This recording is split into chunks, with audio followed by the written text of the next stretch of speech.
Bom dia, pessoal. Aqui quem fala é Gabriel Francisco, analista de petróleo e elétricas, e hoje é o Morning Call do dia 12 de março de 2019. Começamos um dia com o fechamento da Ásia em alta de 1,5%, seguindo fortes movimentos dos mercados ontem. Hoje a Europa opera de lado essa manhã. Falando da Europa, a primeira-ministra britânica Theresa May chegou a um acordo para o Brexit com a União Europeia ontem, que deve ser votado hoje à noite no parlamento britânico, e uma segunda rejeição poderia trazer mais incertezas tanto ao país como ao bloco. No lado da política brasileira, acho que o destaque mais importante é para o anúncio de liberação de R$ 1 bilhão em emendas, que é o primeiro ato concreto de suporte a parlamentares e de negociação do presidente do Planalto com o Congresso para aprovação da reforma da Previdência. Um anúncio importante na semana em que o presidente da Câmara, Rodrigo Maia, negocia a instalação das comissões permanentes como a Comissão de Constituição e Justiça, onde deverá começar a tramitar a reforma da Previdência. Do lado das empresas, vamos começar com o nosso analista de bancos, André Martins, falando do Initiation de Banrisul.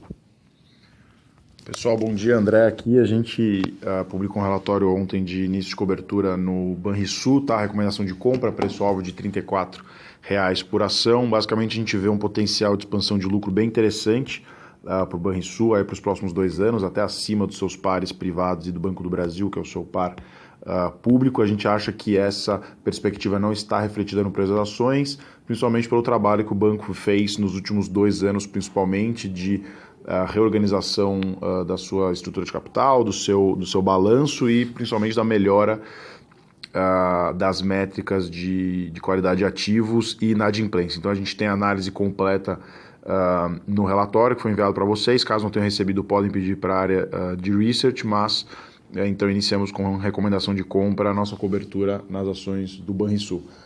Agora a gente vai passar a palavra para o Gabriel de volta. Obrigado, André. Vou comentar rapidamente umas notícias do meu setor e outra de fora. No meu setor, o CEO da Petrobras, Roberto Castelo Branco, afirmou que o anúncio de venda da TAG, a empresa de transporte de gás natural, deve ocorrer ainda esse mês. Lembrando que não depende inteiramente dele, mas deu um anúncio que deve ocorrer no curto prazo, bem como uma decisão sobre o que a Petrobras fará com a sua participação na Braskem, a depender do preço ofertado pela LyondellBasell para o Odebrecht. Com respeito à BR Distribuidora, o executivo afirmou que planos de vendas imediata de toda a participação estão fora de cogitação no curto prazo, mas que a Petrobras deve decidir até rapidamente se não fará ou não uma oferta secundária de ações, o que pesaria na performance das ações da BR Distribuidora, dado que a Petrobras tem 71,25% da participação, e no final acaba sendo um desperdício para a Petrobras, porque vai gerar um peso na ação e que vai retirar oportunidades de geração de valor. Mas lembrando que às vezes as condições de mercado são assim e pode não haver um comprador estratégico imediato para adquirir toda a participação na BR Distribuidora. Isso explica a queda acentuada da BR Distribuidora ontem e que, se não houver mudanças na posição da Petrobras nesse sentido, tende a continuar. Rapidamente sobre o setor de varejo em nome da Betida. Ontem o Mercado Livre anunciou uma oferta de 1,85 bi de ações. Esse anúncio deve pressionar seus concorrentes mais fortes como Magazine Luiza e B2W, que apesar de estar na direção correta, vem um setor mais competitivo. Para finalizar com anúncios bem importantes no setor aéreo, eu vou passar para a nossa analista Bruna Pezin. Obrigada, Gabriel. Bom dia, pessoal. Começando por Gol, então, que foi a notícia mais recente. Ela informou ontem que decidiu suspender as operações com o jato Boeing 737 MAX 8, depois do registro do segundo acidente aéreo fatal com esse modelo de aeronave. Esse impacto no curto prazo, na nossa visão, ainda é limitado, porque ele representa um percentual pequeno ainda da oferta de assentos total da companhia, mas é importante monitorar a evolução dessas investigações sobre a existência ou não de um problema com a aeronave, porque o plano de expansão da Gol está baseado em parte na entrada de novos jatos desse modelo. Então, a gente tem que monitorar de perto a evolução dessas investigações. Passando para Azul.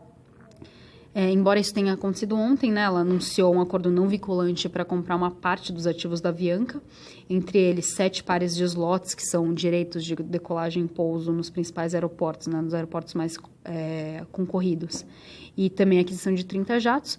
E embora a aprovação final dessa operação dependa de diversos passos, né, entre eles a aprovação dos credores da Avianca, o Azul vencer o leilão dessa unidade operacional da Avianca e o CAD aprovar, a gente acredita que se, num cenário em que a Azul tenha sucesso nessas etapas, essa operação poderia gerar valor para ela no longo prazo. Para mais detalhes, recomendo que vocês acessem nosso Morning Call completo por e-mail e a gente fica por aqui. Desejamos um bom dia a todos.